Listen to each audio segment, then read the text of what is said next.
Hey guys, in this video we're gonna go over how to fix your Tesla charging port is not opening. Okay, now usually to open these, you just use any of these methods. So on your touchscreen, you just touch controls and you touch the charge port. Okay, or you can navigate to controls, go click on charging, and then click on open charge port.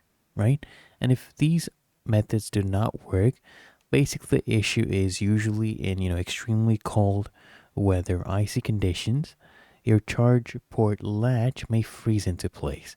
But some of the vehicles are actually equipped with a charge port inlet heater that actually turns on when you turn on the rear defrost in cold weather conditions. So just turn on your rear defrost.